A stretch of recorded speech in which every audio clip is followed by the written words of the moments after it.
Pak, dan teman-teman lainnya. Pertama-tama, marilah kita panjatkan puji syukur kita kepada Allah Subhanahu wa Ta'ala yang mana telah memberikan kita beribu-ribu macam nikmat sehingga kita dapat berkumpul di Zoom kali ini. Oke, baiklah. Mohon maaf sebentar. Saya perkenalkan, nama saya Wilda Nur Awalia, saya selaku moderator pada kali ini. Adapun topik yang akan kami bahas pada kali ini adalah peluang usaha. Saya akan membimbing jalannya diskusi ini, adapun anggota kelompok saya adalah Kutsia, Salsabila Khairunisa, dan Wirda Aulia. Baiklah, langsung saja. Kita mulai ke sesi yang pertama adalah pembukaan. Marilah kita ucapkan ayat Al-Basmalah. Bismillahirrahmanirrahim. Selanjutnya adalah penyajian dan penyampaian materi. Saya persilahkan kepada kakak pemateri pertama, yaitu Kak Kutsia.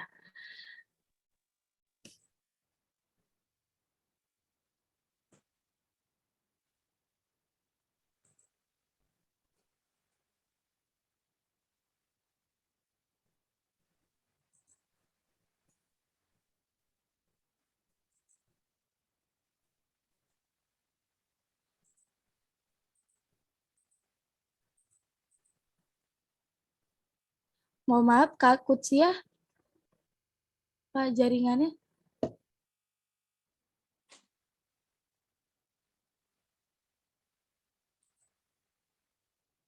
Oh, baiklah, Kak Kutsia, kendala jaringan. Mungkin bisa dilanjutkan oleh Kak.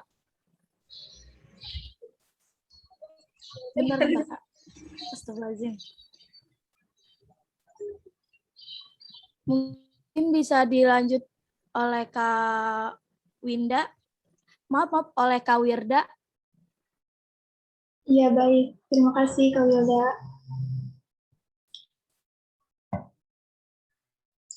Pengertian peluang usaha.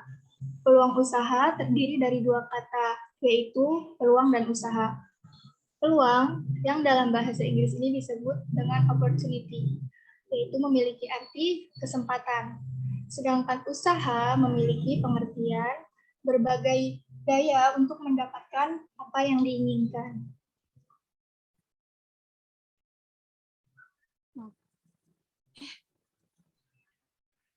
Secara terminologis, pengertian peluang usaha adalah kesempatan untuk dapat dimanfaatkan seseorang untuk mendapatkan apa yang diinginkan, baik berupa keuntungan, kekayaan, dan juga uang, dengan memanfaatkan berbagai faktor, baik itu faktor eksternal ataupun internal.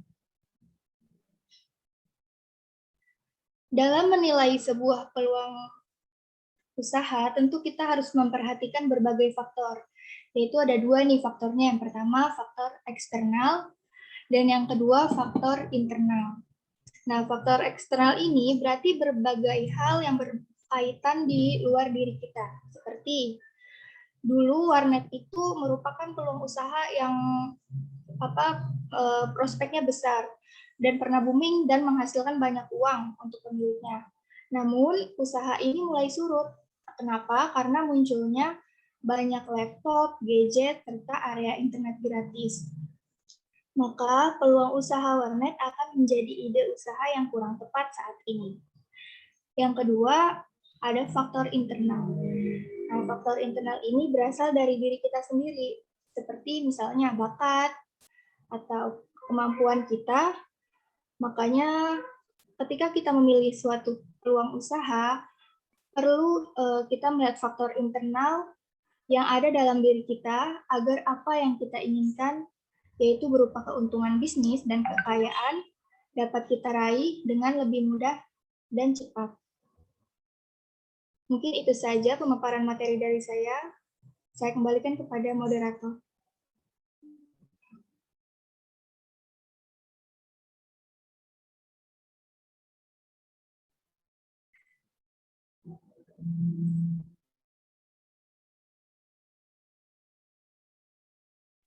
Kak Wilda belum di unmute. Oh, maaf. Terima kasih atas Kak Wirda. Mungkin bisa dilanjutkan oleh Kak Salsabila dikarenakan Kak Kutsia lagi ada kendala jaringan. Baik, terima kasih Kak Wilda. Saya akan melanjutkan presentasi kita, yaitu tentang yang B, menemukan lapangan usaha. Nah, untuk menemukan peluang usaha yang prospektif, seharusnya kita sebagai wirausahawan senantiasa mencari informasi yang terkait dengan perubahan lingkungan dan kebutuhan masyarakat. Nah, sumber informasi dapat diperoleh dari instansi atau lembaga pemerintah, media massa, pasar, atau mungkin melalui wawancara dengan konsumen.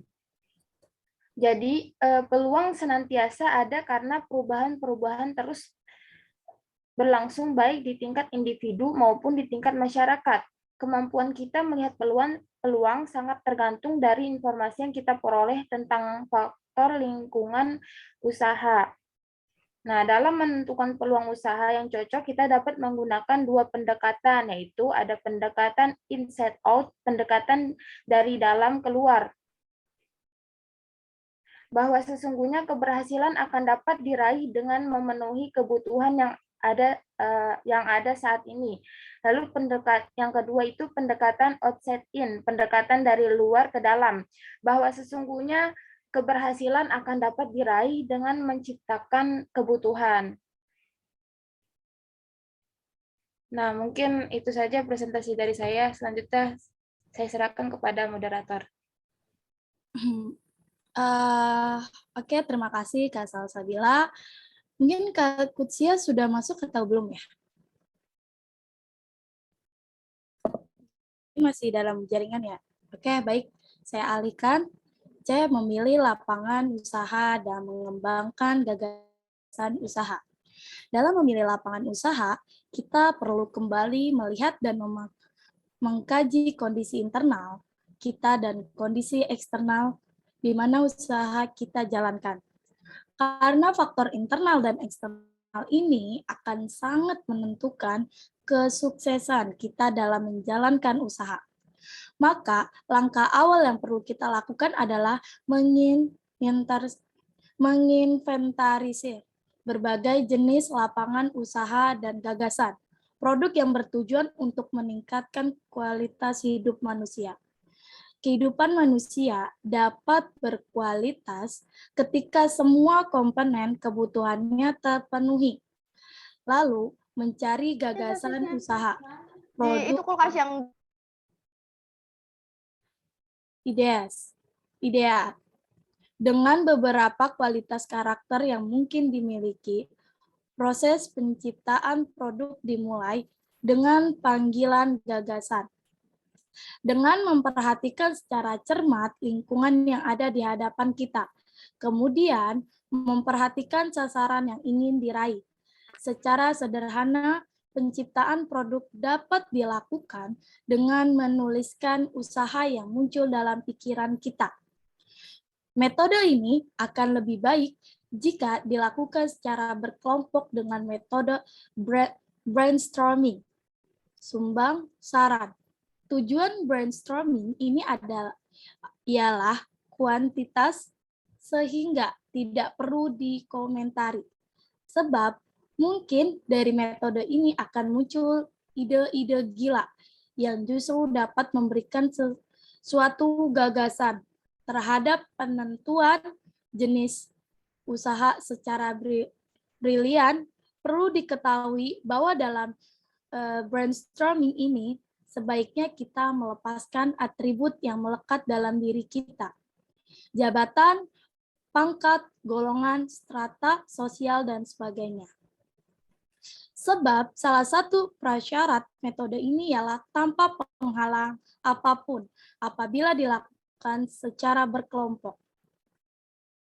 Nah, kita juga ada hasil wawancara, topik wawancara peluang usaha. Narasumbernya Bapak Efrit Wibisono. Usaha yang dijalani bengkel motor, alamat Rangkat Ruteng. Sebelum saya memulai usaha ini, saya memang sudah bekerja di salah satu bengkel di kota Ruteng sebagai seorang anak yang baru tamat SMA. Waktu itu saya hanya jadi pesuruh di bengkel atau hanya mengerjakan pekerjaan kecil seperti mengganti oli dan tambal ban. Dari pekerjaan saya di bengkel inilah saya belajar bagaimana caranya memperbaiki motor atau mobil. Berawal dari hanya menonton kakak kerja, lalu akhirnya saya hafal cara kerjanya. Kalau mau dibilang, saya bukan seorang yang tamatan permesinan. Saya belajar sendiri dari pengalaman kerja di bengkel. Dari pengalaman inilah akhirnya saya berencana membuka tempat tambal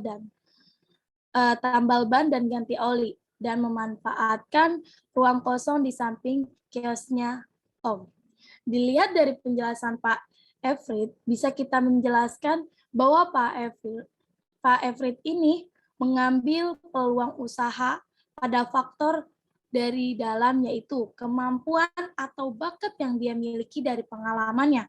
Lalu faktor dari luarnya adalah memanfaatkan ruang kosong yang strategis untuk usahanya.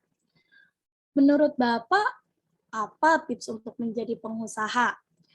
Pokoknya kalau kita ada kemampuan atau keterampilan, kerja saja. Coba fokus di satu bidang dan tekuni itu. Jangan putus asa, karena masalah itu akan datang terus. Dan jangan pintar-pintar dan juga pintar-pintar atur uang. Mungkin cukup sampai sini pemaparan dalam pemakalah hari ini. Baiklah, mungkin sekarang sesi tanya jawab. Mungkin kakak-kakak ada yang ingin bertanya dalam makalah hari ini? Kak Wilda, maaf dilanjut ke kelas B dulu. Oh, langsung setelah itu berarti pertanyaannya nanti ya, Kak? Ya. Baiklah, mungkin bisa dilanjut presentasi oleh kelas 3B. Terima kasih. Wassalamualaikum warahmatullahi wabarakatuh. Waalaikumsalam. Waalaikumsalam warahmatullahi wabarakatuh. Baik, terima kasih Kak Wilda dari kelas 3E. Saya izin melanjutkan. Assalamualaikum warahmatullahi wabarakatuh. Alhamdulillahirabbil alamin wa bihi nasta'in ala umurid dunya waddin. Assalatu wassalamu ala asrofil anbiya'i wal mursalin wa ala alihi wa sahbihi ajma'in amma ba'du. Yang terhormat Bapak Dr. Iwan Purwanto MPD selaku dosen pengampu pada mata kuliah kewirausahaan serta teman-teman kelas IAT 3B dan IAT 3E yang saya sayangi dan saya banggakan. Puji syukur kehadirat Allah Subhanahu wa taala yang telah memberikan rahmat, hidayah, kenikmatan, sehat walafiat sehingga kita bisa berkumpul kembali di ruang Zoom pada pagi hari ini. Sebelumnya, perkenalkan nama saya Khairunisa Fairuzaman selaku moderator. Di sini saya bersama dengan teman-teman dari kelompok 5 kelas 3B, yaitu ada Fatimatuz Zahroh, Lauza Alqan Aisara, dan Meikha Fahriza Bikafia. Topik yang akan kami bahas pada kesempatan kali ini ialah peluang usaha. Adapun susunan acara pada pagi hari ini, yang pertama sesi pembukaan, kedua sesi penyampaian materi, ketiga sesi tanya jawab, keempat sesi penambahan penjelasan atau kritik dan saran dari dosen pengampu, yang kelima sesi penutupan. Baiklah, langsung saja kita memasuki acara yang pertama, yaitu sesi pembukaan.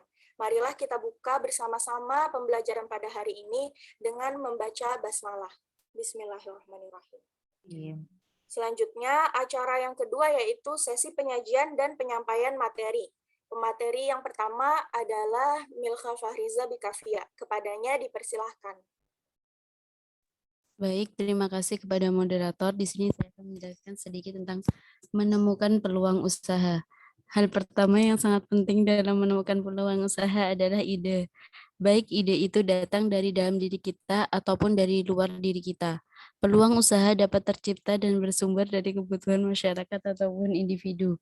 Untuk mengetahui kebutuhan masyarakat, dibutuhkan suatu diagnosa terhadap lingkungan usaha secara keseluruhan. Di antaranya meliputi beberapa faktor yaitu ekonomi, pasar, persaingan, pemasok, politik, teknologi, sosial, dan geografi. Pada era revolusi industri terdapat dua cara dalam membuka usaha, yaitu yang pertama usaha konvensional. Jenis usaha ini yaitu melakukan transaksi jual beli secara tatap muka antara penjual dan pembeli di suatu tempat. Yang kedua, usaha digital. Jenis usaha ini yaitu melakukan transaksi jual beli melalui internet dan tanpa tatap muka secara langsung atau disebut secara daring. Dengan usaha digital, keuntungan penghasilan dapat diraih lebih banyak dibandingkan dengan usaha konvensional. Perbandingan kelebihan dan kekurangan usaha konvensional dengan usaha digital. Kelebihan usaha konvensional yaitu pembeli dapat mengetahui kualitas secara langsung. Produk yang disediakan lebih banyak, memiliki tempat usaha fisik sehingga memudahkan jika ada pembeli yang melakukan pengaduan dan pengembalian barang.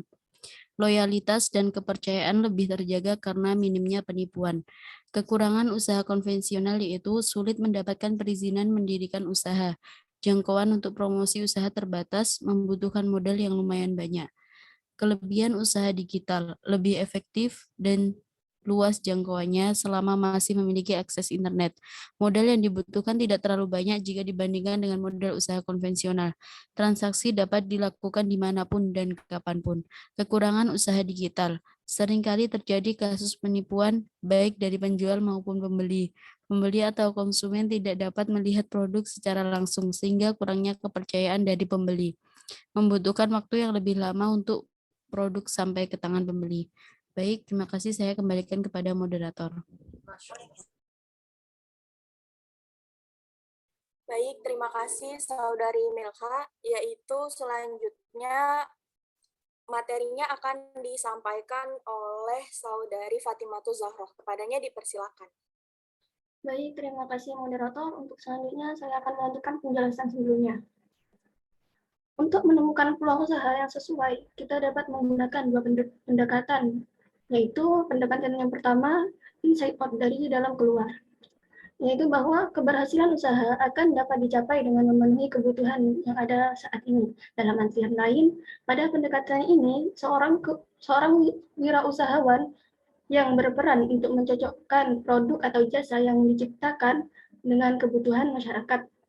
Yang kedua yaitu pendekatan outside in, atau dari luar ke dalam, yaitu bahwa keberhasilan usaha akan dapat dicapai dengan menciptakan kebutuhan. Dalam artian lain, pada pendekatan ini, seorang wirausahawan berperan untuk menawarkan produk atau jasanya kepada masyarakat yang sekiranya memang akan membutuhkan produk atau jasa tersebut.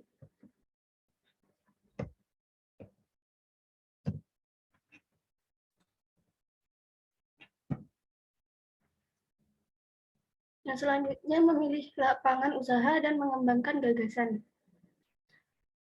Banyak fakta yang kita temukan bahwa masih banyak wirausahawan yang memulai usahanya dengan melihat keberhasilan orang lain dalam menjalankan usahanya, yaitu atau ikut-ikutan. Padahal belum tentu orang lain berhasil dalam suatu lapangan usaha, kita juga dapat berhasil dengan lapangan usaha yang sama. Dalam memilih lapangan usaha, kita perlu mempertimbangkan hal-hal sebagai berikut. Yang pertama yaitu lapangan usaha yang cocok untuk orang lain belum tentu cocok bagi kita. Yang kedua, lapangan usaha yang pada masa lalu menguntungkan belum tentu pada saat ini masih menguntungkan, atau lapangan usaha yang menguntungkan saat ini belum tentu menguntungkan di masa yang akan datang. Yang ketiga, lapangan usaha yang berkembang baik di suatu daerah belum tentu dapat berkembang dengan baik pula di daerah lain. Begitu juga sebaliknya. Dan yang terakhir yaitu kita perlu kembali melihat dan mengkaji kondisi internal kita dan kondisi eksternal di mana usaha yang kita jalankan, karena faktor internal dan eksternal ini akan sangat menentukan kesuksesan kita dalam menjalankan usaha. Baik, terima kasih. Saya kembalikan kepada moderator. Terima kasih Saudari Zahroh. Untuk pemateri selanjutnya yaitu Saudari Laula Alqon Aisara. Kepada Ara dipersilahkan. Ya, terima kasih moderator. Sebelumnya mohon maaf teman-teman, saya izin off cam ya. Nah, baik, kami di sini alhamdulillah sempat mewawancari beberapa narasumber yang merupakan pengusaha ya, baik itu pengusaha digital dan konvensional. Nah, yang pertama ada hasil wawancara dengan Kak Anggi Surya Pratiwi, pengusaha bisnis online shop di Situbondo, Jawa Timur. Nah, menurut Kak Anggi ini, cara menemukan peluang usaha yaitu dapat dimulai dari diri sendiri dan juga dapat dimulai dari modal untuk memulai usaha. Adapun alasan Kak Anggi ini memilih berwirausaha yaitu karena berwirausasaha dapat membantu pekerjaan utamanya, jadi dapat menambah hasil pekerjaan utamanya gitu sebagai penghasilan tambahan. Nah, kemudian Kak Anggi di sini memaparkan kekurangan dari usaha digital. Adapun kekurangannya, jika banyak pesaing kemudian berbasis digital, dari segi komputer, nanti apabila ada salah input, maka akan dapat menyebabkan kerugian pada usaha gitu. Kemudian menurut Kak Anggi ini ada pun cara memilih dan mengembangkan usaha, yaitu sebagaimana kita harus menekuni dan menjalani usaha tersebut, tidak ada kata bosan dalam berwirausaha. Adapun ketika mengalami kerugian, maka kerugian tersebut adalah menjadi hal yang sangat wajar bagi para pengusaha. Slide selanjutnya. Nah, kemudian selanjutnya ada hasil wawancara dengan Ibu Haja Siti Maisaroh, pengusaha konveksi di Tuban, Jawa Timur. Menurut beliau, cara menemukan peluang usaha untuk ditekuni yaitu dengan cara mempelajari secara detail dan terjun langsung pada bidang usaha yang akan ditekuni, sehingga nantinya bisa menguasai usaha tersebut. Nah, adapun alasan Ibu Haja Siti Maisaroh ini untuk menggeluti usaha konveksi adalah yang pertama sebagai kebutuhan dan yang kedua untuk mengembangkan usaha yang sudah ada. Kemudian menurut Ibu Haja Siti Maisaroh juga semua usaha itu pasti ada kekurangan dan kelebihannya. Kalau misalnya usaha yang konvensional itu kelebihannya adalah dia bisa bertemu langsung dengan pembeli. Jadi penjual dan pembelinya bisa bertemu langsung gitu.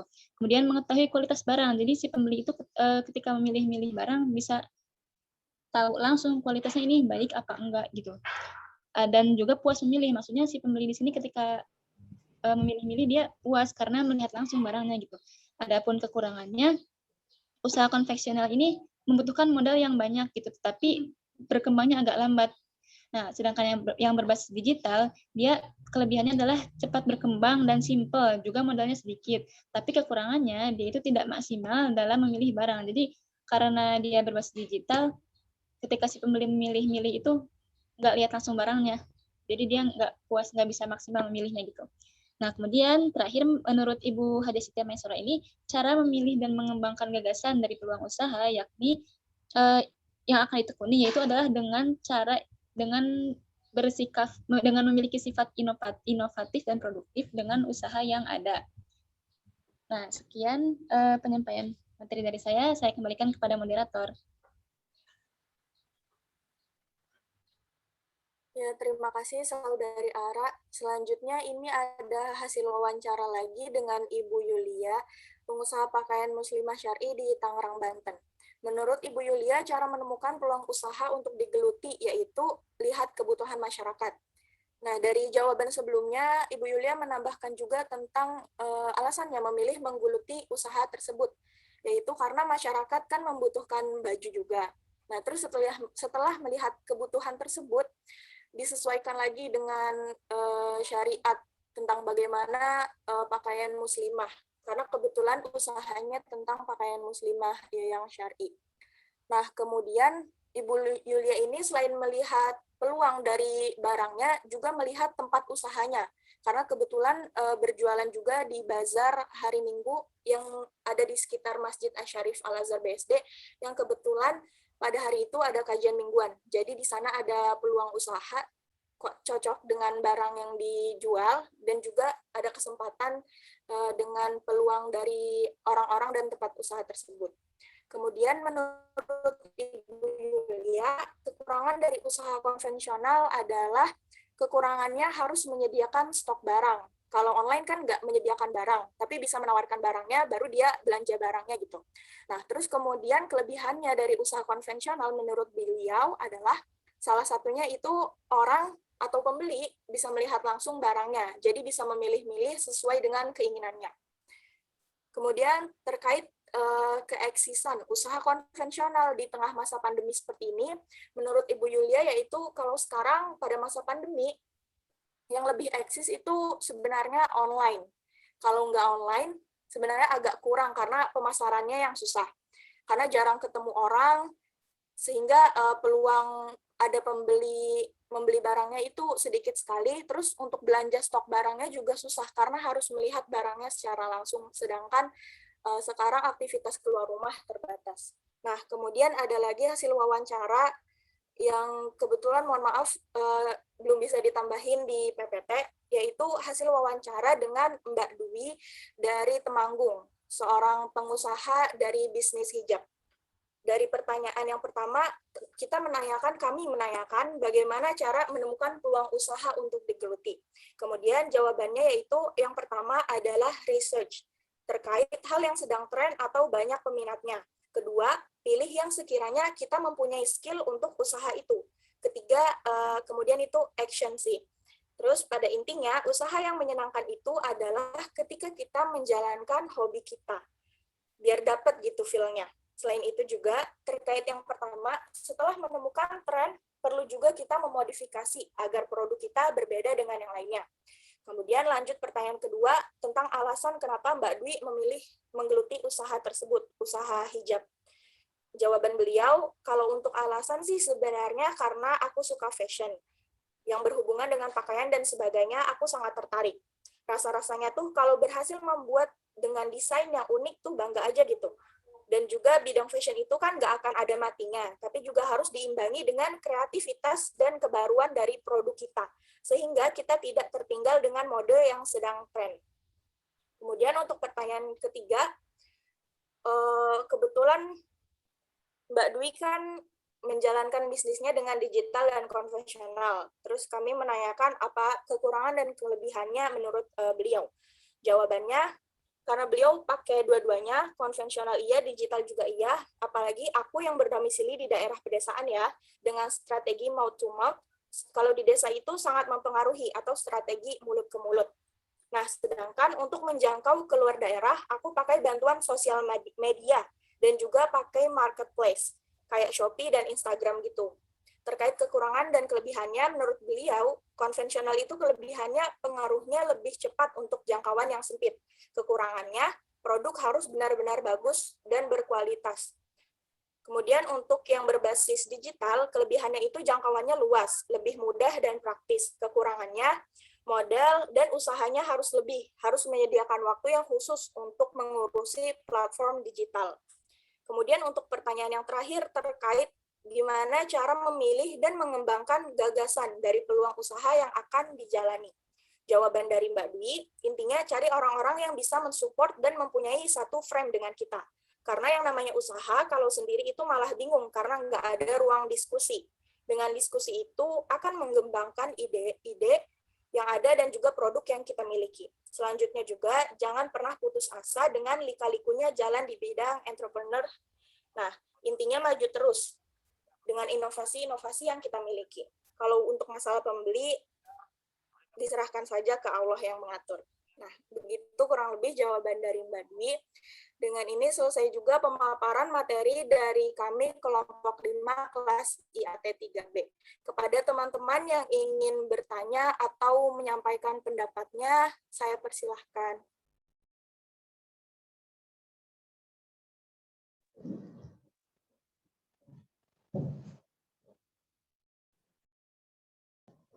Moderator, saya Kamila dari kelompok 8, kelas 3B IAT ingin bertanya. Iya, silahkan Kamila. Baik, seperti terpaparkan oleh PPT bahwa kekurangan dari usaha konvensional adalah sulitnya mendapatkan perizinan mendirikan usaha. Nah, yang saya ingin tanyakan, kepada siapa melakukan perizinan perizinan melakukan pendirikan usaha. Yang ingin saya tanyakan, kepada siapa melakukan perizinan mendirikan usaha, kemudian bagaimana cara mudah mendapatkan perizinan mendirikan usaha. Baik, terima kasih Kamila, ditunggu jawabannya ya. Baik, Ninis, terima kasih. Assalamualaikum warahmatullahi wabarakatuh. Perkenalkan, nama saya Winda Arumsari. Saya izin bertanya, boleh Kak? Ya, silakan Kak Winda. Iya Kak, saya dari kelompok 7, kelas 3E IAT. Saya izin bertanya mengenai peluang usaha tadi, jadinya lebih baik menjalani usaha yang produknya tuh sangat dibutuhkan oleh pasar. Tapi pesaingnya pun banyak, atau menjalankan usaha yang beli tapi jarang banget gitu. Tapi pesaingnya sedikit gitu. Jadi lebih baik yang produknya sangat dibutuhin tapi pesaingnya banyak, atau yang jarang pesaingnya juga sedikit. Pertanyaan yang kedua, berarti usaha itu juga baiknya sesuai, berarti usaha itu kan baiknya sesuai passion ya Kak. Nah, tapi kalau problemnya gini nih Kak, kalau passion yang kita miliki itu justru jarang diminatin sama pasar. Nah, baiknya itu kita tetap kekeh sama passion yang kita miliki. Oh, aku passionnya lebih ke sini nih, aku mau jualnya ini nih. Atau ya udahlah, kita ngalah aja, kita ngikutin pasar aja gitu. Jadi lebih kemana? Terima kasih. Jadi pertanyaannya yang pertama itu gini ya Kak Winda, lebih baik menjalankan produk yang diminati namun banyak pesaing, atau yang menjalankan produk sedikit yang diminati tapi sedikit juga ya persaingannya. Yang pertama itu Kak Winda.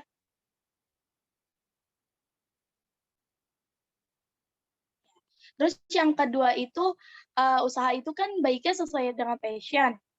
Nah, tapi kalau misalkan yang passion kita itu tidak bersinambungan, bukan bersinambungan, tidak banyak yang diminati oleh masyarakat, itu apakah kita terus-menerus untuk mengikuti passion kita, atau kita ya udah yang banyak diminati aja, seperti itu Kak. Pertanyaan kedua. Terima kasih Kak Winda. Mungkin kakak dan yang lain ini ada yang ingin bertanya lagi, kita tampung menjadi 3 pertanyaan. Setelah itu baru dijawab oleh kakak-kakak pemakalah yang lainnya. Terima kasih.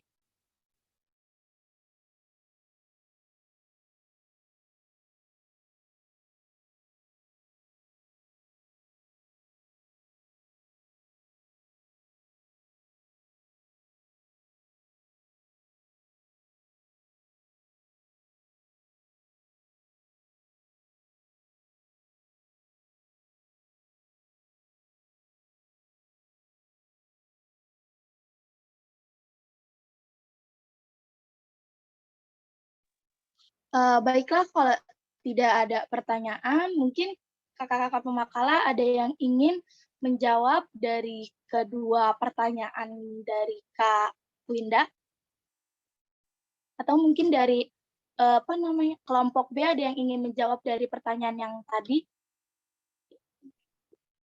Will, pertanyaan Kak Winda yang kedua apa deh? Kan jadi pertanyaan yang kedua itu, usaha itu baiknya kan sesuai dengan passion. Nah, jikalau passion yang kita bisa itu, namun masyarakat tidak banyak yang minati, apakah kita tetap terus menjalankan passion kita, atau kita mengikuti kesukaan para masyarakat gitu, yang banyak diminati oleh masyarakat. Seperti itu, Pak.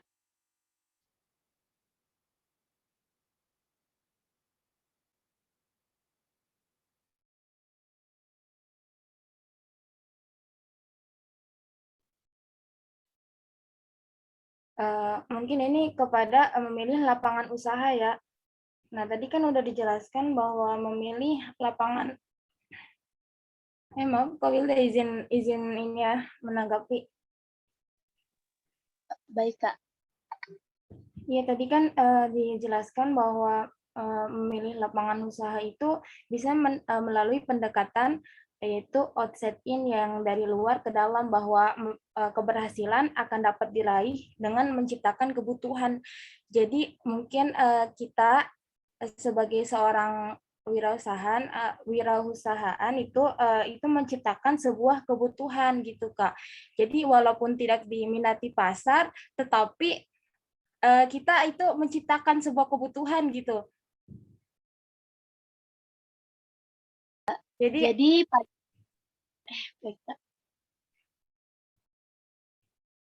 itu pendekatan seorang usahaan berperan untuk menawarkan produknya gitu, menawarkan produk atau jasanya kepada masyarakat yang memang membutuhkan produk atau jasa tersebut gitu. Kita yang menawarkan, kan kita itu kan yang sudah dijelaskan sebelumnya bahwa kita itu sebagai seorang wirausahaan itu harus bersikap kreatif gitu, kreativitas.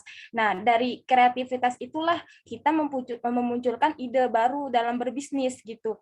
Nah, jadi kita nggak mungkin ikut-ikutan orang gitu, nggak apa-apa. Kita kepada ide bisnis kita gitu, ide bisnis baru walaupun tidak diminati, tapi kita memunculkan kreativitas untuk diminati oleh masyarakat itu dengan pendekatan inside on itu, dari dalam keluar. Kita menghasilkan sebuah kebutuhan, menciptakan sebuah kebutuhan bagi masyarakat kayak gitu, Kak. Jadi pada intinya itu kita lebih ke ke sarana kita menyampaikan atau mempromosikan kepada orang-orang gitu, Kak. Jadi kita tetap dengan passion kita, walaupun tidak diminati gitu. Misalkan passion kita ini, tapi banyak masyarakat yang tidak berminat dalam usaha itu atau pembelian itu. Namun kita bagaimana kita mempromosikan kepada masyarakat bahwa misalnya produk yang kita jual tuh bagus dan lain sebagainya. Seperti itu, Kak. Iya, Kak Wilda, soalnya kan banyak fakta di luar ya, bahwa masih banyak wirausahaan yang memulai usahanya itu dengan melihat keberhasilan orang lain gitu dalam menjalankan usahanya, yaitu ikut-ikutan kan.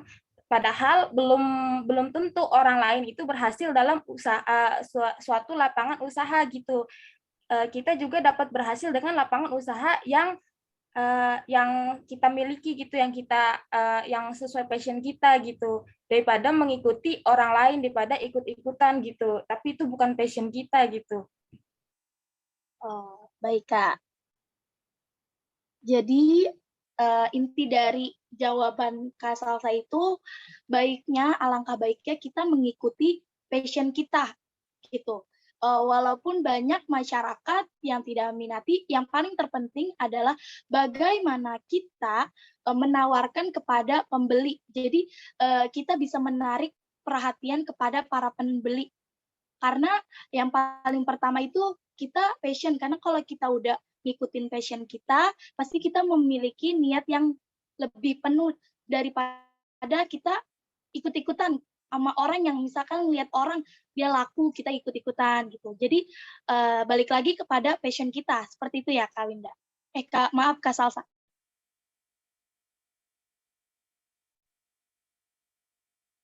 Baik, apakah Kak Winda sudah puas atas jawaban dari Kak Salsa? Atau mungkin dari kakak-kakak ingin menambahkan atau menyanggah dari jawaban Kak Salsa? Kak Winda? Aku izin menambahkan, boleh Kak Wilda? Maaf, bagaimana kalau problemnya bukan di kebutuhan, Kak? Sebenarnya problemnya bukan di kebutuhan, tapi problemnya itu why-nya. Problemnya itu lebih ke harganya. Kenapa lebih ke harga? Kayak misalkan ya, kalau kita jual produk-produk zero waste, otomatis kan produk yang kita jual itu sangatlah ramah lingkungan, ada why-nya tersendiri di situ, dan biasanya kalau yang beli emang komunitas-komunitas tertentu, bukan orang-orang umum. Soalnya harga yang harga yang dipatok itu mahal. Hitungannya jauh-jauh lebih mahal daripada harga produk yang biasa dijual di orang-orang lingkungan, orang-orang umum, tapi cenderung belum bahkan enggak aware sama lingkungan gitu, merusak lingkungan gitu. Nah, itu gimana gitu? Kita harus tetap kekeh sama passion kita atau kita ya yang ngikutin pasar itu, ya udahlah kita nggak usah jual yang produk zero waste gitu. Orang peminat pasar aja lebih sukanya yang produk biasa aja, bukan yang zero waste gitu. Mida lebih ke situ Kak, bukan ke kebutuhan pasarnya.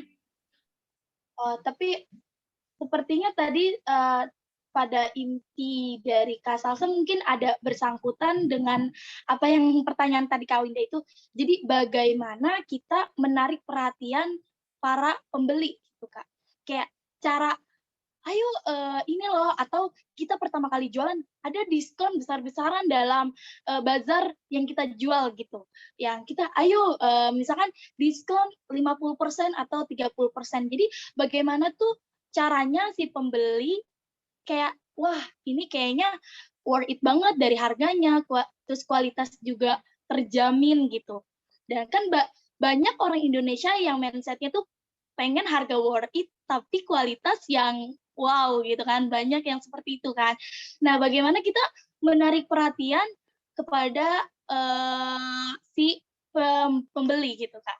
Itu sih sebenarnya udah dijawab oleh Kak Salsa gitu.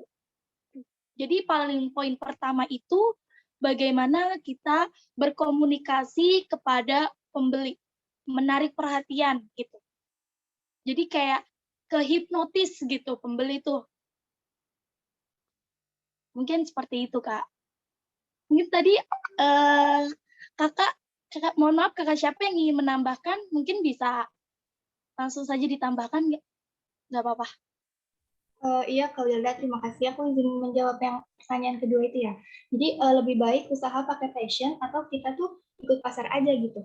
Nah, jadi sebenarnya ini ada plus minus berbisnis dengan sesuai passion.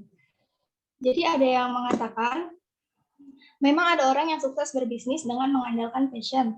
Tapi jika harus realistis, bicara bisnis ini kita bicara tentang peluang.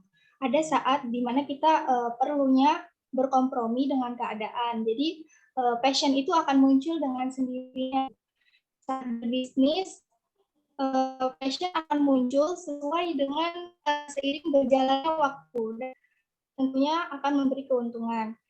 Selain itu kita menentukan target pasar tepat. Jadi berjualan apa saja itu sebenarnya pasti laku ya, asal kita tuh fokus di marketingnya gitu. Nah, yang menjadi nilai plusnya itu adalah saat menjalankannya, kita selalu dalam semangat yang besar. Jadi, apapun sesuai passion, biarpun saat tetap aja semangat mencari cara bagaimana agar kembali untung. Itu kelebihan kalau kita berbisnis dengan passion. Nah, selain itu, perlunya juga didukung dengan pengembangan diri. Jadi, meskipun kita berbisnis menggunakan passion, tetap harus didukung dengan bakat, kemampuan, dan pengembangan diri. Supaya apa? Supaya nggak ada kerugian yang dialami cuma karena kita tuh kurang informasi gitu ketika menjalankan bisnis tersebut. Jadi semua orang bisa berkata mereka punya passion gitu. Dengan kata lain, semua orang mau menjadi orang kaya, tapi nggak semua orang mau berusaha untuk mewujudkannya. Terus yang penting sesuai pasar. Jadi menurut pengalaman banyak orang, semua usaha yang dijalankan itu walaupun mau dari passion atau ikut pasar, selama kita bisa beradaptasi pasti bisa berkembang. Kuncinya kita selalu berusaha menemukan sesuatu yang dibutuhkan dicari banyak orang gitu. Jadi kalau ditanya, jadi lebih baik usaha pakai passion atau ikut pasar gitu. Kalau sesuai passion, tentunya berpeluang dan ada kesempatan. Tapi jika tidak, jangan memaksakan juga sesuatu di kemampuan itu. Sekian itu saja tambahan dari saya. Oke, baiklah. Terima kasih Kak Wirda atas penambahan dalam pertanyaan yang kedua. Mungkin saya di sini akan menambahkan sedikit nih. Jadi sebenarnya pertanyaan pertama dan pertanyaan kedua itu agak mirip ya. Dan kemungkinan besar jawabannya juga hampir sama. Kan yang pertama itu lebih baik menjalankan produk yang diminati, namun banyak juga pesaingnya, atau yang biasa-biasa saja. Nah, itu pertanyaan pertama pun sama.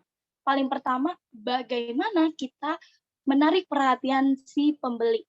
Jadi, saya pernah dapat nasihat dari orang tua saya bagaimana tuh kita menarik perhatian kepada seseorang. Yang pertama sih, yang paling unggul itu kita kalau misalkan nih kita belum mampu buat toko yang besar atau modal kita belum melebihi dalam apa yang udah kita schedulekan.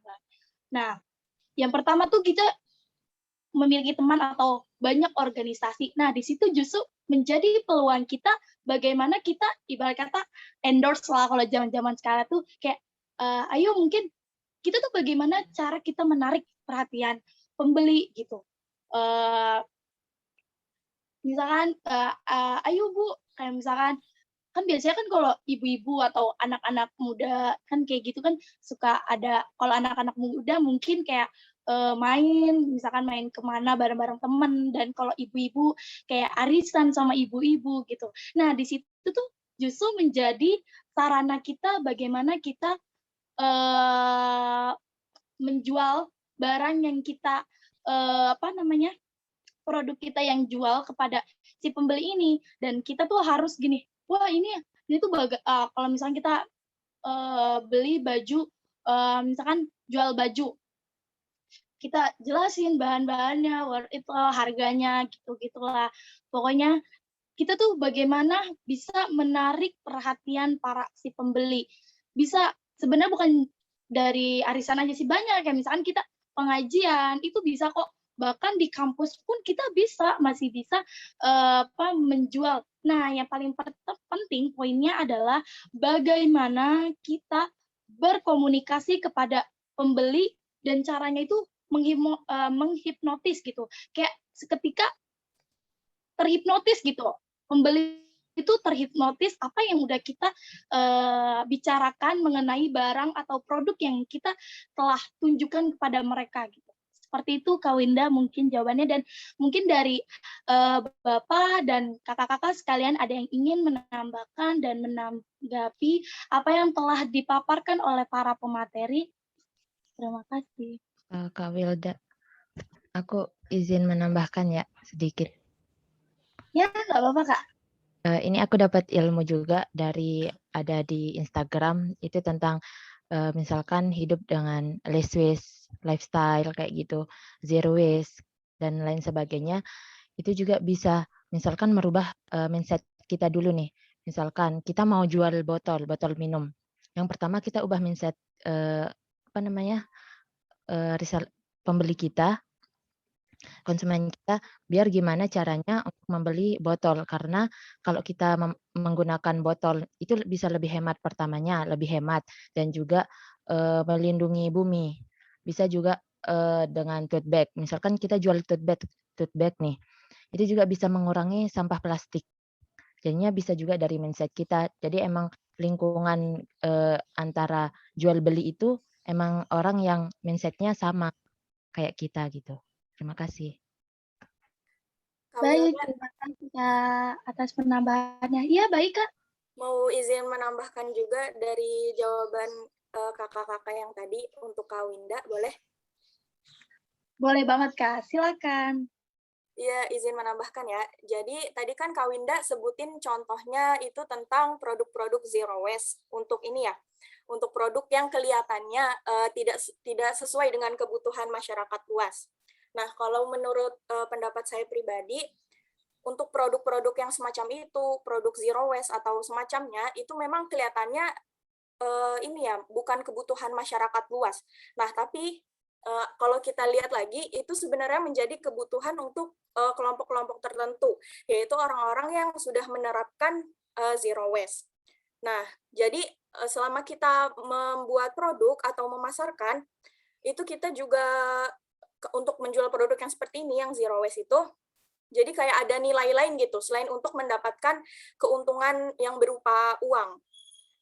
Jadi ibaratnya ada manfaat lain selain uang, yaitu ketika orang-orang yang menjual barang dengan seperti itu dan pembelinya itu kan ada perasaan tersendiri ya, kayak selain dia punya barang, dia juga ngerasa bisa menyelamatkan lingkungannya, bisa untuk memberi manfaat lain untuk lingkungannya dibandingkan dengan membeli barang yang untuk dirinya sendiri gitu dampaknya. Nah, jadi di sini juga peran dari pemasaran kita, kreativitas kita untuk bukan hanya kita sebagai pengusaha menyediakan barang yang dibutuhkan oleh masyarakat luas, tapi juga kita pintar-pintar menawarkan produknya. Nah, untuk orang-orang yang memang sudah terbiasa dengan gaya hidup zero waste atau less waste, itu kan pasti dia udah ngerti ya, dia beli barang ini ya karena emang kebutuhan dia gitu. Nah, kalau untuk orang-orang yang lain yang sekiranya menurut kita gitu misalnya, jual barang kayak gini kan peminatnya masih dikit banget, ini kan bukan kebutuhan masyarakat luas gitu ya. Nah, terus kita juga bisa mengenalkan kepada mereka-mereka yang belum mengerti tentang konsep zero waste atau less waste ini. Kita tentang pemasaran ini kita yang nyamperin mereka, jadi bukan cuma selalu pembeli yang menyamperi penjualnya gitu. Kita berikan lagi informasi-informasi tentang nilai-nilai dari produk yang kita jual, jadi nanti dampaknya apa aja dari yang kita jual. Nah, sehingga ketika misalnya yang pembeli tersebut yang tadinya tidak tertarik dan ngelihat barang itu tuh kayak produk ini mahal padahal cuma gara-gara zero waste doang gitu. Nah, itu kan karena bisa jadi mereka belum mengerti kan nilai produk itu. Nah, setelah kita memberitahukan nilai-nilai produk yang kita jual tentang dampak-dampaknya begitu, nah bisa jadi nanti pembeli itu tertarik dan ingin membeli produk kita. Jadi begitu dari tambahan dari saya. Terima kasih.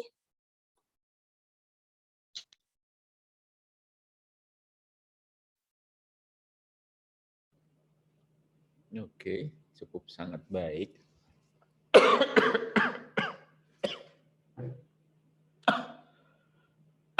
Oh iya, Bapak, mohon maaf. Dari kelas B tadi juga ada satu pertanyaan dari saudari Kamila tentang terkait perizinan usaha dan semacamnya, yang akan dijawab oleh teman-teman pemakalah juga dari kelompok 5, dan nanti mungkin bisa ditambahkan teman-teman yang lainnya. Ya, kepada kelompok 5, teman-teman kelompok 5 dipersilahkan.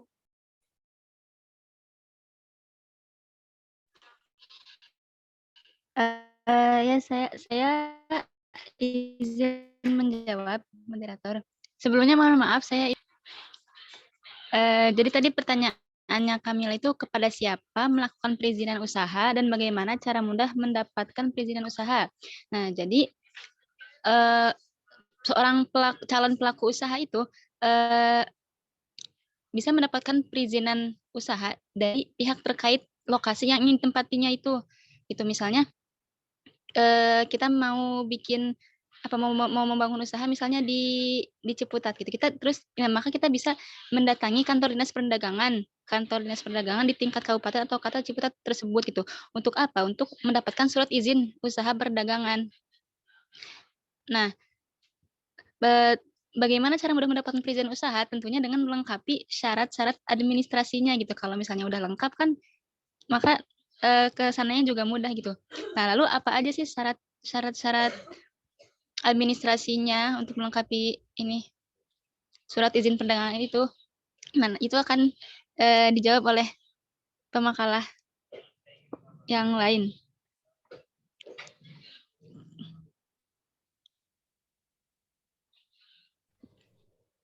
Maaf, saya izin kepada siapa tadi? Kamila, ya dipersilakan tadi. Iya, saya izin menambahkan untuk syarat-syarat yang harus dipersiapkan sebelum memenuhi administrasi, yaitu ada syarat untuk perseroan terbatas, syarat untuk koperasi, syarat izin usaha perdagangan untuk koperasi, dan syarat untuk perusahaan perseorangan, dan syarat untuk perusahaan perseorangan terbuka.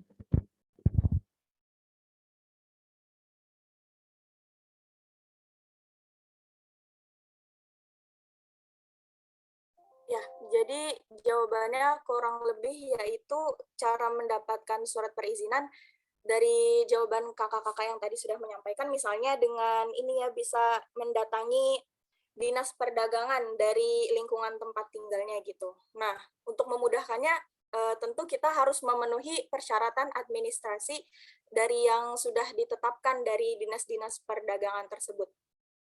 Nah, mungkin ada yang bertanya-tanya, apakah semua perdagangan itu harus ada surat izinnya?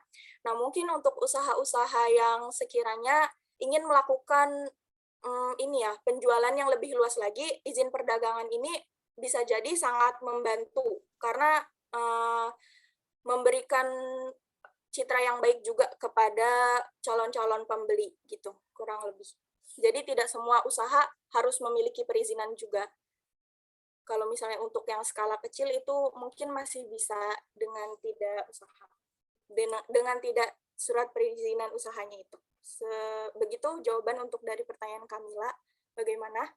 Apakah ada yang ingin ditanggapi lagi?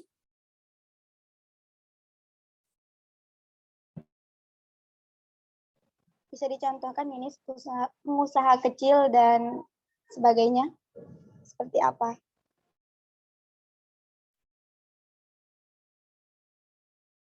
Baik, sebentar ya, didiskusikan lagi dulu.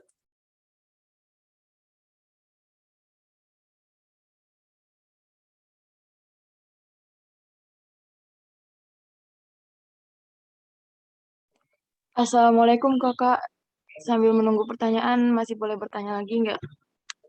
Dari kelompok yang 3E tadi. Oh, boleh Kak Cindy. Ya, Kak Wilda, makasih banyak. Tadi sempat ngeliat juga di PPT kan, hal terpenting dalam peluang usaha itu kan salah satunya adalah ide gitu ya.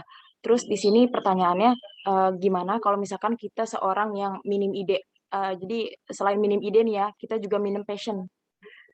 Jadi udah minim ide, terus minim passion juga gitu kan. Terus gimana nih cara buat mengembangkan ide kita gitu. Terus karena kalau misalkan kita lihat kayak situasi saat ini pandemi gitu kan, banyak orang yang ngeluh gitu.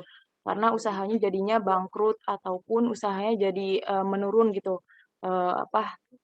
penjualannya. Jadi gimana caranya biar walaupun di masa pandemi tapi usaha tetap berjalan dengan baik, bahkan omsetnya pun berkembang dengan baik juga gitu. Itu aja sih Kak.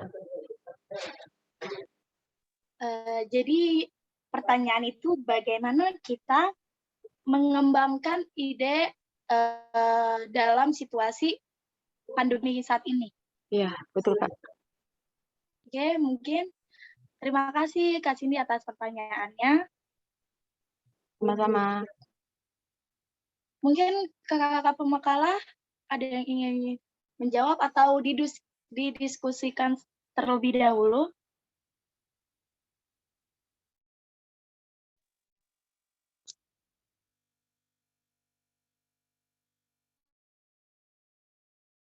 Iya, baik, sambil menunggu jawaban dari kakak-kakak kelas 3E, mungkin dari teman-teman 3B juga atau 3E ada yang ingin bertanya lagi, dipersilahkan.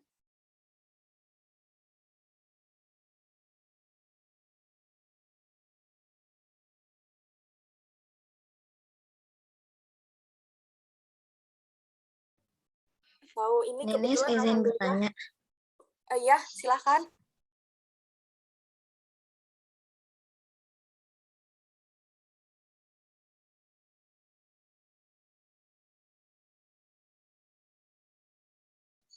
Nenis izin bertanya. Iya, silahkan Labibah Alfi. Ya, saya Labibah dari kelas 3B. Ini bertanya bagaimana cara mengetahui peluang usaha yang menguntungkan nih di saat masa pandemi ini. Kan lagi keadaan kayak gini. Gimana cara kita tahu peluang yang besar gitu buat buka usaha? Terima kasih. Baik, jadi pertanyaannya itu tentang bagaimana cari peluang usaha yang sekiranya menguntungkan di masa pandemi ini ya? Iya. Baik, ditunggu jawabannya ya. Oke, mungkin sambil menunggu dari jawaban pertanyaannya dari kelas 3B, baik, di sini saya ingin izin menjawab dari pertanyaannya Kak Cindy ya. bagaimana kita mengembangkan ide pada masa pandemi ini? Oh, oke, baik. Jadi di sini Kak Cindy ada dua konteks. Yang pertama, kita sudah memiliki usaha, tapi omset tuh menurun. Ada yang benar-benar yang dia dulunya kerja atau yang benar-benar gak ada memiliki usaha ya. Yang pertama, di sini Wilda akan menjelaskan yang dia dulu udah punya usaha, tapi karena ada pandemi seperti ini, omset dia turun-menurun kan, makin lama makin turun. Dan yang pertama tuh kayak misalkan gini, sekarang kan zaman makin canggih. Yang pertama kalau misalkan kita jual-jualan seperti kebutuhan ya, seperti sayuran atau makanan pokok, misalkan kayak ayam-ayam kan suka lihat ya ayam-ayam dikuningin, atau kayak misalkan kita jual makanan-makanan seperti itulah gitu. Itu kita bisa berpikir langsung kayak wah online nih, karena zaman seperti ini tuh semua serba online karena adanya pandemi seperti ini kan. Misalkan kita menaruh makanan kita di di Gojek atau di Shopee Food kan banyak tuh, atau kita di Instagram, bahkan di sosmed kan. Nah, jadi kita bagaimana caranya kita mengikuti bahwasanya tuh pada zaman saat ini tuh manusia banyak yang menggunakan digital mereka lebih kayak, jadi tuh mereka apa-apa pakai digital semua gitu. Jadi kayak penjualan kita tuh melalui internet gitu. Kayak misalkan kan sekarang udah banyak tuh orang-orang yang jualannya juga di toko juga, di sosmed juga, terus di Shopee juga ada, di Tokopedia, di Lazada, bahkan banyak kan seperti itu. Nah, itu yang konsep yang pertama, yang jika memang dia udah punya usaha gitu, udah punya. Jadi tetap aja usahanya itu gitu, Kak. Tapi bagaimana kita mengelola supaya itu tuh bisa terus berjalan gitu. Nah, kalau baju pun bisa, makanan pun bisa. Sekarang tuh kan udah ada Shopee Food dan lain-lainnya kan gitu. Nah, kalaupun misalkan dia dari pabrik atau karyawan lah gitu, terus dikeluarin kan, dia bingung gitu, bingung harus kayak gimana kan. Ya itu sih kalau menurut Wilda lebih baik kalau misalkan kan dia belum ada pengalaman nih buat berjualan, tapi cari karena dia belum tahu tuh passion dia tuh apa, dia tuh nggak tahu sama sekali passion dia apa dalam berdagang, karena dia juga nggak ada jiwa berdagang kan, karena di situ posisinya lagi mepet, semua karyawan pada pada dikeluarin semua, jadi nggak ada peluang dia untuk melamar kerja kembali gitu kan. Jadi ya dia mau nggak mau harus berdagang gitu kan, harus berdagang, harus berusaha gitu. Jadi kalau menurut Willa tuh dia kayak misalkan langsung menjual makanan-makanan pokok yang selayaknya emang itu tuh dibutuhkan setiap hari gitu. Seperti misalkan jualan sayuran, jualan makanan lauk gitulah pokoknya. Terus apapun itu, terus walaupun emang sebenarnya kalau kita menjual makanan pokok seperti itu untungnya agak sedikit ya, karena kan kalau sayuran cepat layu gitu, kalau makanan cepat basi gitu, tapi dia termasuk makanan pokok yang banyak maksudnya yang dibutuhkan gitu oleh para masyarakat.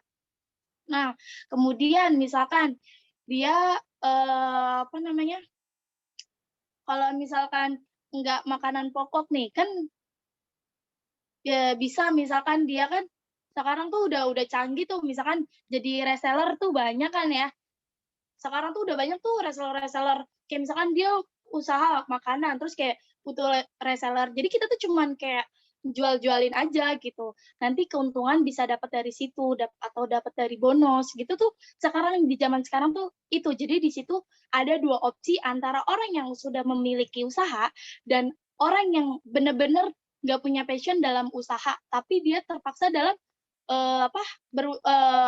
berdagang karena untuk kebutuhan hidup dia dan keluarganya. Mungkin seperti itu, Kak Cindy, jawaban dari aku.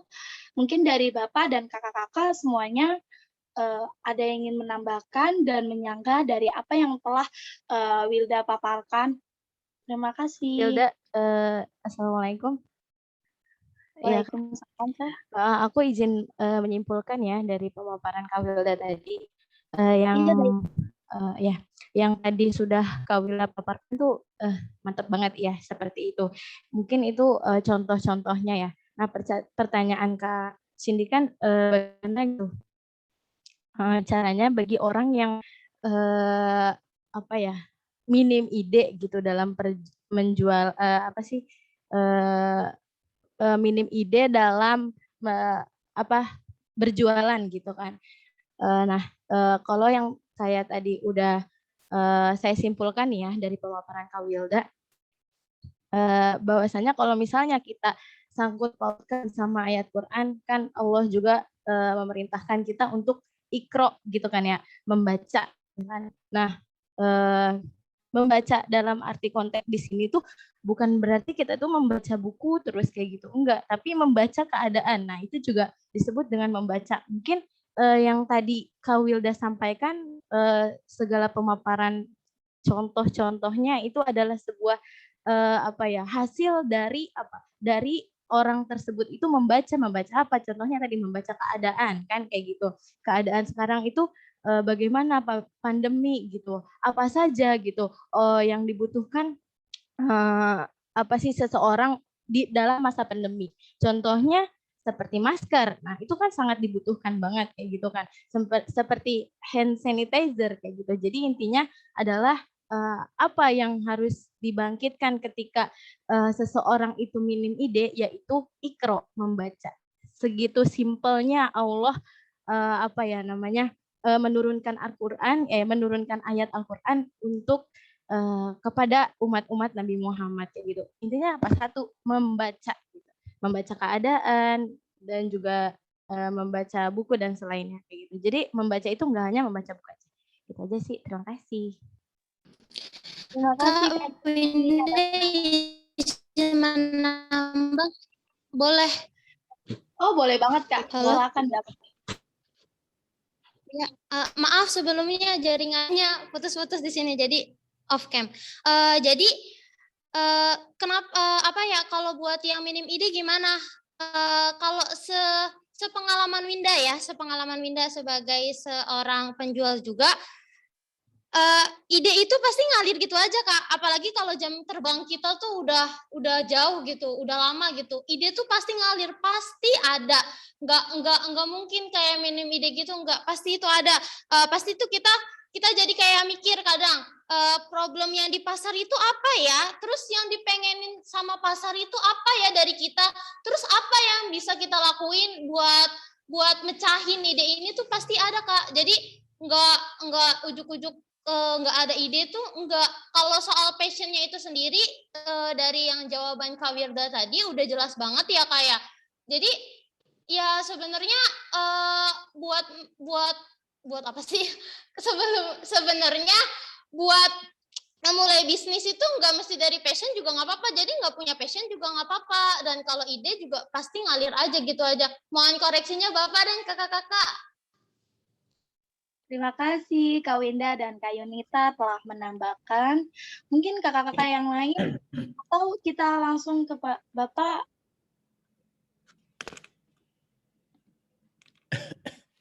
Baik, mohon maaf agak kurang sehat sedikit. Baik rekan semua, luar biasa saya mendengarkan diskusinya cukup rame, cukup dinamis dan jawaban-jawabannya hemat saya sangat luar biasa.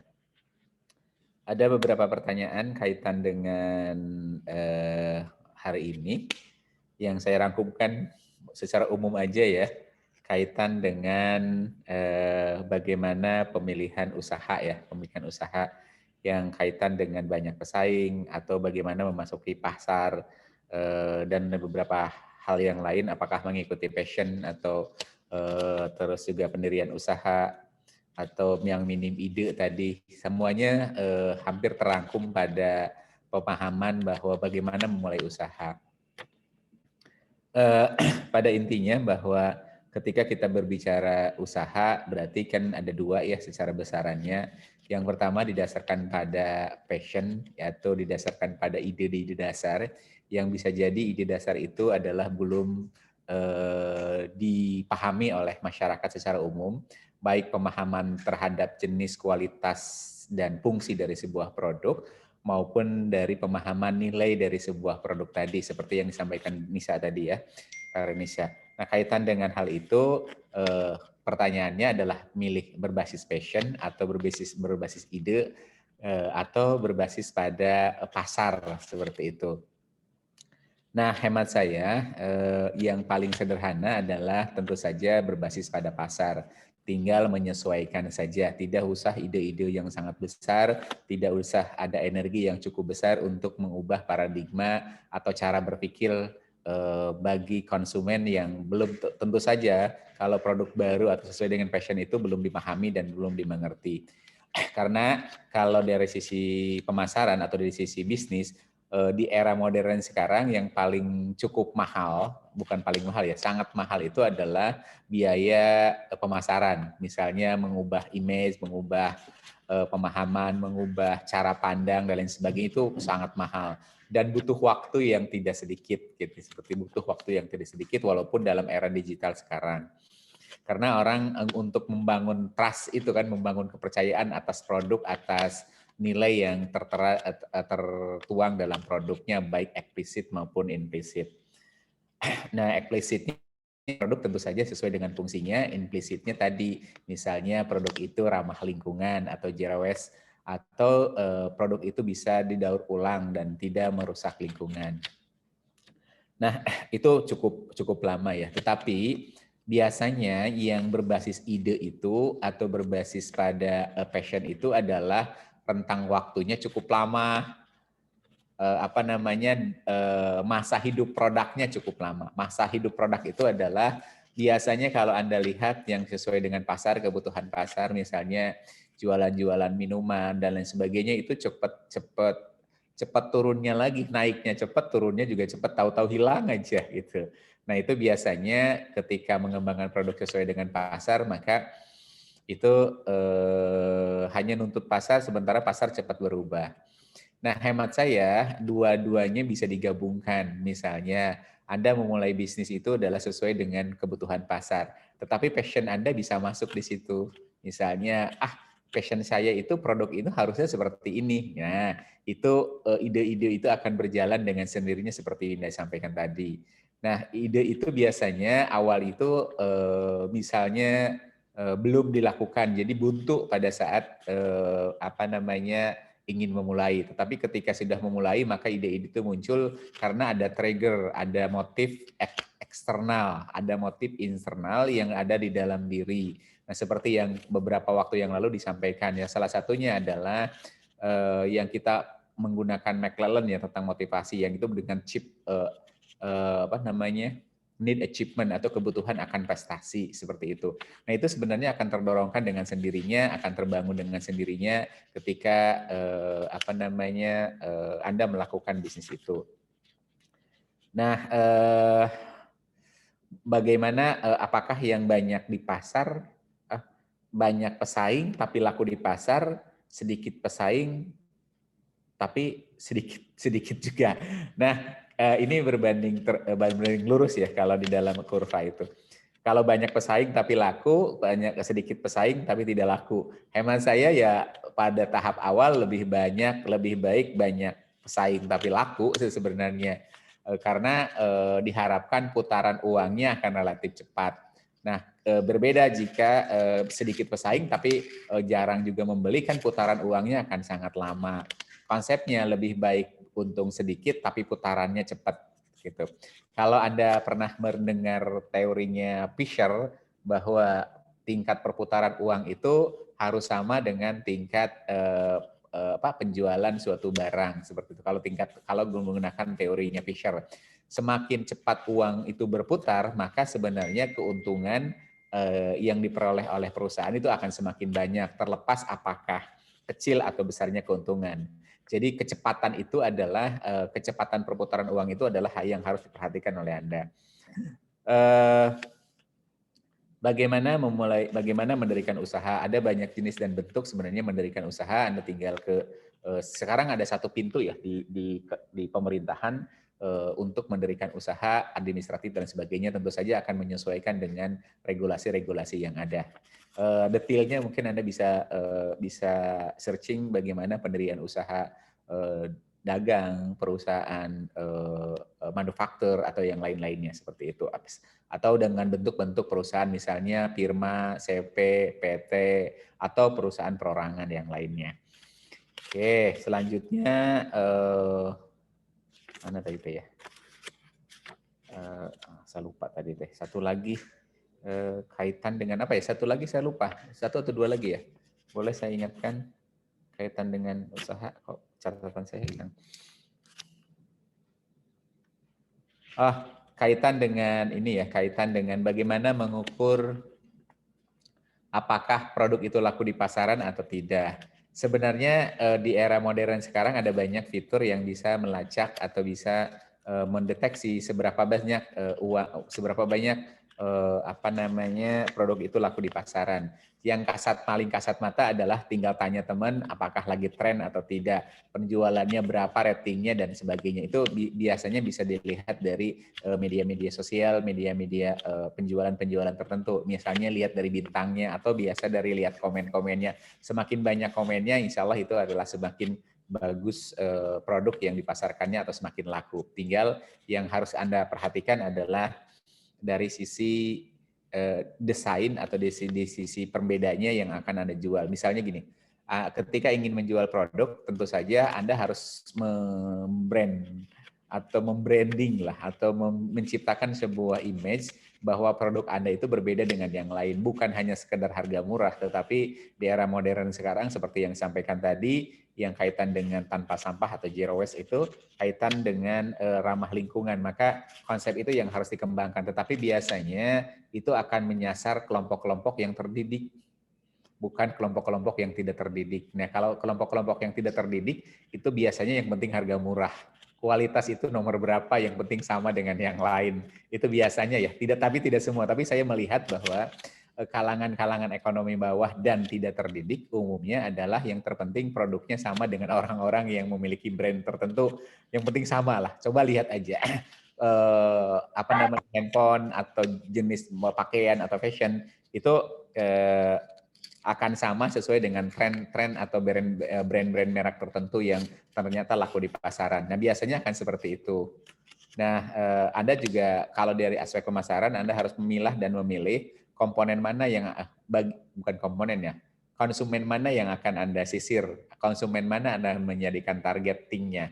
Kalau targetingnya masyarakat atas dan terdidik, biasanya dia akan memperhatikan hal-hal yang sangat idealis gitu. Tidak hanya sekedar harga murah, tetapi hal-hal yang lain juga mereka akan sangat perhatikan seperti itu. Tetapi di dalam konsep modern sekarang itu yang akan menuju itu adalah yang zero waste atau yang ramah lingkungan. Seperti halnya ada 5 bentuk tahapan pemasaran. Yang pertama tahapan produk, konsep produk. Konsep produk itu adalah ketika orang pada zaman dulu ya, yang terpenting ada produknya. Yang pertama produksi, yang terpenting ada produknya, karena produk itu belum banyak di pasaran, itu pasti laku, mau kualitasnya seperti apapun pasti laku. Yang kedua adalah konsep produksi. Nah, kalau konsep produksi di dalam konteks pemasaran adalah berbicara terkait dengan kualitas. Yang ketiga adalah konsep penjualan, yang terpenting konsep penjualan, yang penting laku jual, produknya diabaikan dan sebagainya, yang biasanya itu kadang-kadang mohon maaf ya, lebih provokatif ketimbang membangun pemahaman atas sebuah produk. Provokatif ini adalah ini produk bagus padahal setelah itu ya sudah hilang gitu. Si penjualnya hilang. Seperti itu. Yang biasanya akan seperti itu. Yang keempat adalah pemasaran itu sendiri. Kalau pemasaran hanya untuk memenuhi kebutuhan dan keinginan konsumen saja. Tetapi yang terakhir adalah ada yang disebut dengan eco-marketing atau kalau ada dalam konteks lama itu adalah pemasaran berbasis kemasyarakatan atau berbasis lingkungan. Tetapi dalam konteks modern ada yang disebut dengan eco-marketing. Eco-marketing itu adalah konsep pemasaran di mana memasarkan sebuah produk tapi harus memperhatikan nilai-nilai kultur, nilai-nilai lingkungan, dan lain sebagainya, sehingga produk yang dijual itu tidak merusak, ramah lingkungan, tetapi juga tidak melukai nilai-nilai yang ada di masyarakat. Nah, konteks seperti itu sebenarnya yang akan menuju ke arah modern di dalam bisnis. Jadi orang yang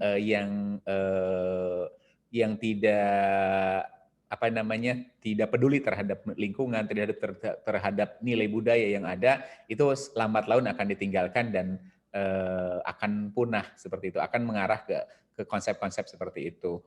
Itu mungkin sederhana yang bisa saya sampaikan. Ada pertanyaan mungkin yang terlupakan atas pemaparan yang sampaikan tadi. Pada intinya relatif sangat sama dengan teman-teman yang lain yang tadi didiskusikan, cukup menarik, cukup argumentatif apa yang disampaikannya, cukup sangat berbobot argumen-argumenkannya, saya acungin jempol, luar biasa. Oke, ada yang lain khawatir yang belum saya sampaikan atas jawaban yang belum saya sampaikan atas pertanyaan-pertanyaan, karena saya lupa catatan-catatannya, hanya coretan-coretan kecil sehingga jadi saya lupa, termasuk teman-teman yang bertanya tadi. Oke. Bapak, Winda izin bertanya boleh? Boleh, sangat boleh, Hinda.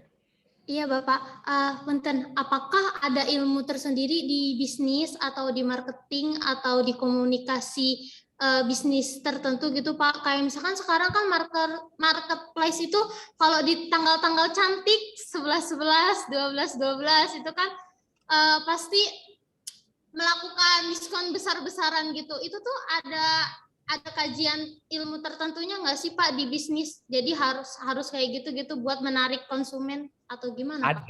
Ada namanya psikologi pasar, psikologi pemasaran. Ada namanya psikologi pemasaran. Jadi ketika kita akan menjual sebuah produk, maka si orang-orang marketing itu akan memahami dan akan melihat bagaimana psikologis dari si konsumen gitu. Nah, biasanya yang angka-angka cantik itu adalah untuk mengingat atau membrainwash, atau bukan brainwash ya, atau memberikan stimulan gitu, stimulan dengan jargon-jargon, dengan angka-angka dan lain sebagainya. Karena seseorang itu cenderung akan sangat mudah mengingat dengan angka-angka yang tadi, seperti itu, angka-angka yang unik, angka-angka yang cantik seperti yang Winda sampaikan tadi, atau mungkin diskon besar-besaran yang bisa jadi adalah momentum-momentum tertentu seperti itu. Karena orang-orang di kita secara kultural, maka ada momentum itu adalah menjadi daya dorong tersendiri, daya dorong internal tersendiri untuk melakukan banyak hal. Misalnya ulang tahun kemerdekaan, atau misalnya yang lain-lainnya, itu adalah waktu-waktu di mana mereka memiliki waktu yang cukup luang, waktu yang di masa libur, misalnya di angka-angka tertentu, itu masa libur, atau bisa jadi ketika masa libur mereka itu ada keleluasaan untuk memikirkan hal-hal yang di luar rutinitas yang mereka lakukan, seperti itu. Nah, poin-poin itulah sebenarnya yang menjadi menjadi titik utama untuk men-trigger, untuk mendorong orang-orang untuk berpikir tentang apa yang kita jual. Sebenarnya lebih pada memberikan dorongan sebenarnya dengan angka-angka itu, bahwa oh ini loh kan gitu. Nah, maka seorang marketing itu adalah harus memiliki kemampuan, salah satunya adalah psikologi konsumen, harusnya. Kan ada orang-orang yang tadinya ogah-ogahan gitu, tahu-tahu malah membeli dengan sangat senang atau tidak terpaksa seperti itu dengan berbagai argumentatif yang ada. Tetapi ada hal yang menarik di era zaman modern sekarang, orang cenderung pedagang itu relatif pasif kalau pedagang di jualan. Kalau terlalu agresif akan ditinggalkan. Beberapa waktu yang lalu saya di beberapa tempat di luar kota kaitan dengan di pasar-pasar ya. Ternyata pasar-pasar modern sekarang, walaupun itu sebenarnya pasar tradisional, tetapi dikemas secara modern, mereka itu tidak sangat agresif menawarkan seperti, ayo ini Kak, ini produk nggak agresif gitu. Jadi dibiarkan begitu saja, ketika konsumennya datang, mereka akan menawarkan dengan memberikan saran-saran atau argumentasi terkait produk-produk yang atau menawarkan produk yang mereka miliki seperti itu. Karena cenderung kalau terlalu agresif juga cenderung ditinggalkan, malas gitu orang-orangnya gitu, seperti itu. Ada pola pemasaran yang untuk zaman modern sekarang seperti itu. Coba aja Anda seusia Anda masuk ke supermarket atau ke tempat-tempat tertentu, tapi kalau terlalu agresif diikuti, ditanya-tanya segala macam pasti jengah seperti itu. Nah, itu juga psikologis. Berbeda dengan orang-orang yang ada di daerah atau di pendidikan rendah, biasanya cenderung pengen ayo Pak Mas atau Mbak, kayak cenderung pengen seperti itu. Ada kecenderungan seperti itu. Lebih diangkat-angkat. Tapi kalau orang milenial sekarang nggak senang, biasanya nggak senang. Yang penting saya lihat, coba terangkan sependek saja dan saya akan beli, dan kalau nggak cocok saya nggak akan beli. Sederhana itu, kelihatannya sederhana tapi itu butuh butuh pemahaman, butuh pengetahuan, dan butuh jam terbang kalau tadi sampaikan untuk melakukan komunikasi bisnis gitu. Karena ada namanya teori komunikasi bisnis seperti itu. Jadi ada tergantung konsepnya ya. Tapi ada